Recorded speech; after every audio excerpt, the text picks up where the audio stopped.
દોસ્તો મારી ગુજ્જુની મોજ ચેનલમાં આપનું સ્વાગત છે। આજના વિડીયોમાં આપણે વાત કરવા જઈ રહ્યા છીએ કે જુઓ તો ખરા કે ઠાકોર ફેમિલીમાં આજે કાજલબેનના લાડકા દીકરા એટલે કે તેમના મામાના ચાહીતા બાણાભાઈ આજે દિવ્યાંશ અચાનક રડવા લાગ્યા પીઝા ખાવા માટે। એ તો અચાનક આટલો બધો રીસાયો કે જુઓ તો ખરા આખા ફેમિલીના બધા જ લોકોની વચ્ચે એ તો અચાનક ધ્રુસકે રડવા લાગ્યો।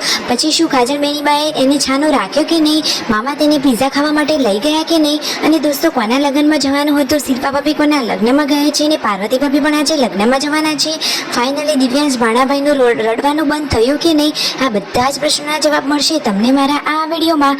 મારી ચેનલ પર નવા હોય તો ચેનલને ફટાફટ લાઈક શેર અને સબસ્ક્રાઇબ કરી દો। Full video in life of Thakor channel દોસ્તો ફૂલ વિડીયોની ડિસ્ક્રિપ્શનમાં મૂકેલી છે, ત્યાં જઈ તમે આખો વિડીયો વોચ કરી શકો છો। આવી ટૂંકી ટચુકડી લાઈવ લેટેસ્ટ ટ્રેન્ડિંગ માહિતી મેળવવા કરી દો મારી ચેનલને ફટાફટ સબસ્ક્રાઇબ। તો ચાલો દોસ્તો વધારે રાહ ન જોતા આપણે વિડીયોની શરૂઆત કરી દઈએ છીએ। તમે વિડીયોમાં લાઈવ જોઈ રહ્યા છો કે દિવ્યાંશ બાણાભાઈ અહીંયા મામા સાથે મસ્તી મજાક કરી રહ્યા છે। તેમના મમ્મીને લોકોને જવાનું હતું દવાખાને, તો એ તો સરસ મજાના તૈયાર પણ થઈ ગયા હતા। પછી અફસોસ કે પછી ડૉક્ટર હાજર ન હતા તો આજે જવાનું કેન્સલ રાખ્યું।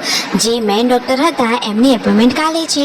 કાજલબેની બા અહીંયા મોબાઈલ જોતા હતા અને અચાનક જ ખબર પડી કે દિવ્યાંશ તો રડવા લાગ્યો છે, એ તો ધ્રુસકે રડી રહ્યો છે। તો રણજીતભાઈ પૂછે છે કે કાજલબેન દિવ્યાંશ કેમ રડે છે, તો એવો જણાવે છે કે તમે લોકો આવતીકાલે પીઝા ખાવા માટે ગયા હતા, તો એ કહે છે કે મને કેમ ના લઈ ગયા, મામા તો મને મૂકીને એકલા પીઝા ખાવા જતા રહ્યા। જુઓ એ તો બીજા રૂમમાં આવી અહીંયા સૂઈને રડી રહ્યો છે, જોરથી રડવા લાગ્યો, કેવો રીસાયો છે તમે વિડીયોમાં લાઈવ જોઈ રહ્યા છો। કાજલબેની બાને પકડીને એ તો રડવા જ લાગ્યો કે ના મારે તો પીઝા જ ખાવા છે, મામા મને પીઝા ખાવા માટે કેમ ના લઈ ગયા, એકલા પીઝા કેમ ખાઈ આવ્યા। જુઓ તો ખરા એ તો કહે છે કે મારે તો અત્યારે એક પીઝા ખાવા છે।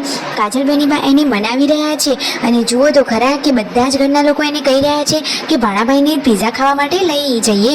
એ તો છાનો જ રહેતો નથી, કહે છે કે મામા ગઈકાલે મને એકલો મૂકીને કેમ જતા રહ્યા, મને કેમ ના લઈ ગયા। કાજલબેની બાએ તેને માંડ મનાવ્યો, છતાં એ તો રડી તો રહ્યો છે, એની તો જોરદાર જીદ છે।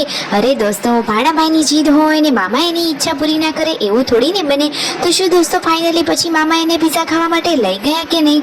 જુઓ તો ખરા કે કાજલબેની બા તો એને ક્યારનાય સમજાવી રહ્યા છે, પરંતુ એ તો એકનો બેશ થતો નથી, એ તો માનતો જ નથી, કારણ કે દિવ્યાંશ બાણાભાઈ તો સૌના લાડકા છે। જુઓ કાજલબેની બાએ તેને ઘણા રીતે મનાવ્યો કે કાલે લઈ જશે, આવતીકાલે આપણે બધા જઈશું, ઘરે લાવીએ, પરંતુ ના એ તો કહે છે કે મારે તો હોટલમાં જ પીઝા ખાવા માટે જવું છે। જો પાર્વતી ભાભી તો હવે રસોઈની તૈયારીમાં લાગી ગયા છે, માંડ દિવ્યાંશને મનાવ્યો। પછી કાજલબેની બાની હાથમાં આવી ગઈ છે આ વીક, તો જુઓ મિતાંશને તેઓ વીક પહેરાવી રહ્યા છે અને પછી આ જો રાકેશભાઈની માથામાં આવી વીક પહેરાવી એ તો ભાઈ બહેન મસ્તી કરી રહ્યા છે।